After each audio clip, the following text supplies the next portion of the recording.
मुअज़्ज़िज़ नाज़रीन इकराम, अस्सलामु अलैकुम वरहमतुल्लाहि वबरकातुहू। सामाईन मोहतरम, जब से मैंने दज्जाल पर वीडियोस बनाना शुरू की, हर वीडियो के नीचे लोग ये बात कर रहे होते हैं कि क्या दज्जाल दज्जाल लगा रखी है। दुनिया कहाँ की कहाँ पहुँच गई, तुम अभी भी दज्जाल पर लगे हुए हो। चंद पैसे कमाने की खातिर ऐसी वीडियोस बनाते हो, लेकिन जो सबसे बुरी बात मुझे लगी वो ये थी कि आने दो दज्जाल को, हम उसे देख लेंगे, मार मार कर भगाएंगे। इस एक बात पर मैंने सोचा कि इस पर भी एक वीडियो बनानी चाहिए। पहले मैं उन लोगों को जवाब दे देता हूं जो ये कहते हैं कि क्या दज्जाल दज्जाल लगा रखी है। उनके लिए मेरे नबी सल्लल्लाहु अलैहि वसल्लम का ये फरमान काफ़ी है कि बार बार तुमसे इसलिए बयान करता हूँ ताकि तुम उसको भूल ना जाओ, उसको समझो, उसमें गौर करो और उसको दूसरों तक पहुँचाओ।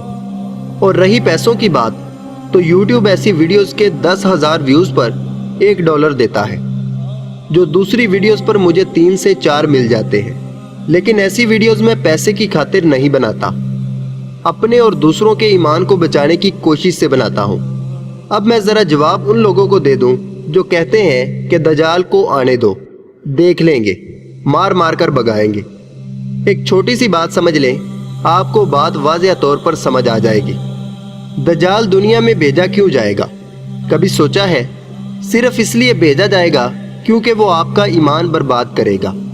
और अगर एक मुसलमान मोमिन के लिए अगर कोई सबसे बड़ी दौलत है तो वो मेरे नबी सल्लल्लाहु अलैहि वसल्लम ने कहा कि वो ईमान है। अगर ईमान है तो दुनिया भी ठीक है और आखिरत भी, और अगर ईमान नहीं तो दुनिया भी बर्बाद और आखिरत भी। यही वजह है कि आज मुसलमान दुनिया में जलील हो रहा है। एक बात पर यकीनन तमाम मुसलमानों का ईमान है कि नबी सल्लल्लाहु अलैहि वसल्लम की ज़ात से बढ़कर अल्लाह ताला ने कोई अच्छी चीज़ दुनिया में नहीं भेजी जो बिल्कुल पाक साफ बेऐब दामन वाली है। बेशक 1,24,000 कमो बेश पैगम्बर आए, लेकिन अल्लाह ताला ने आप सल्लल्लाहु अलैहि वसल्लम को नबियों का सरदार बनाकर भेजा। पूरी दुनिया पर बादशाहत अल्लाह ताला ने उनको दी। एक साफ सुथरी शख्सियत के नाम से आप सल्लल्लाहु अलैहि वसल्लम पूरी दुनिया में आज भी जाने जाते हैं। आप सल्लल्लाहु अलैहि वसल्लम का ईमान इस दुनिया में बसने वाले तमाम लोगों के ईमान से सबसे ज़्यादा मजबूत ईमान था। अगर वो इतने मजबूत ईमान के साथ अपने सहाबा और आने वाले मुसलमानों को ताकीद कर रहे हैं कि हर नमाज के बाद 4 चीज़ों से अल्लाह ताला से पनाह मांगो, और उसमें वो दज्जाल का जिक्र करते हैं, तो तुम और मैं क्या चीज़ हूँ जो हम दज्जाल का मुकाबला करेंगे? क्या तुम्हारा ईमान नबी सल्लल्लाहु अलैहि वसल्लम के ईमान से ज़्यादा मजबूत है?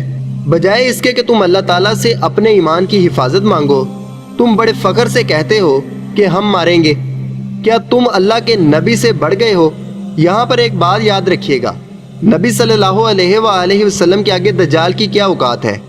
लेकिन इन्होंने पनाह इसलिए मांगी क्योंकि इनको मालूम था कि मेरे बाद मेरी उम्मत मेरे ही नक्शे कदम पर चलने की कोशिश करेगी, इसलिए आपने भी पनाह मांगी।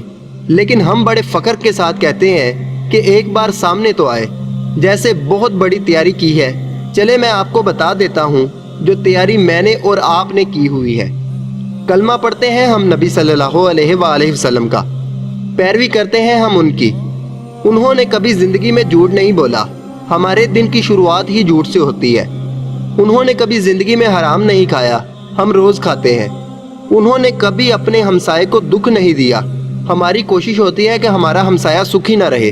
उन्होंने कहा है कि जो मिलावट करता है वो हम में से नहीं, हमारी हर दूसरी चीज़ में मिलावट है।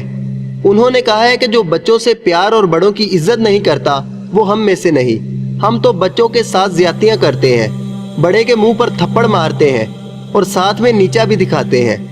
उन्होंने कभी जिंदगी में शराब को हाथ नहीं लगाया, हमारा हर तीसरा शख्स शराब पीता है।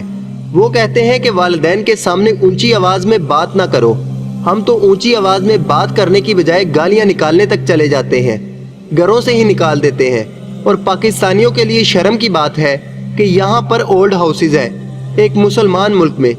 वो कहते हैं कि औरत को उसका हक दो, हम अपनी सगी बहनों से उनका हक छीन लेते हैं। वो कहते हैं रिश्वत लेने और देने वाला दोनों जहन्नमी है, हमारा तो कोई काम रिश्वत के बगैर नहीं होता। और बढ़ के हमारी दज्जाल को मारने की है, जो इस ज़मीन का सबसे बड़ा फितना है, सबसे बड़ी और ख़तरनाक आजमाइश है ईमान वालों के लिए। ہمارے نبی صلی اللہ علیہ وآلہ وسلم نے زندگی میں کبھی گناہ نہیں کیا۔ بتاؤ وہ کون سا گناہ ہے جو ہم نے نہیں کیا؟ اپنی آنکھوں کو ہم نے گندا نہیں کیا۔ نبی پاک کی بیٹی کا زمین نے پاؤں نہیں دیکھا تھا، آسمان نے بال نہیں دیکھے تھے۔ ہماری بہنیں، بیٹیاں، مائیں اور بیویاں کس حالت میں ہیں؟ ہر دوسرا مرد ان کو دیکھتا ہے۔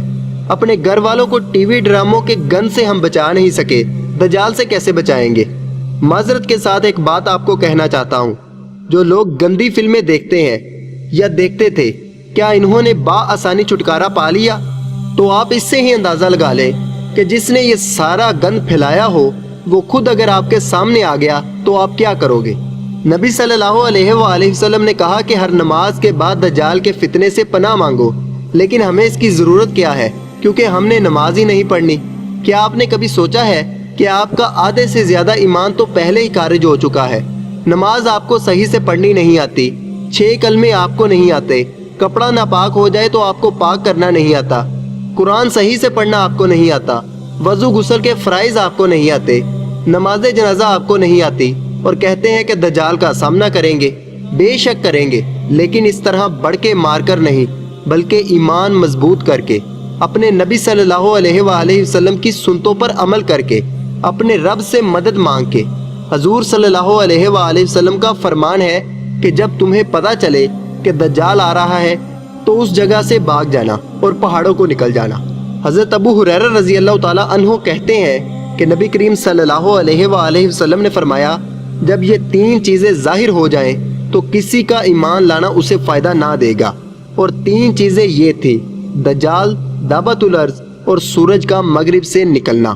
اللہ تعالیٰ سے دعا ہے کہ اللہ تعالیٰ ہمیں دجال کے فتنے سے پناہ عطا کرے، دنیا سے ایمان کے ساتھ بھیجے، اور قبر اور قیامت کے دن نبی صلی اللہ علیہ وآلہ وسلم کی شفاعت عطا کرے۔ اپنا اور اپنے دوستوں کا خیال رکھیے۔ اللہ حافظ، اللہ نگہبان۔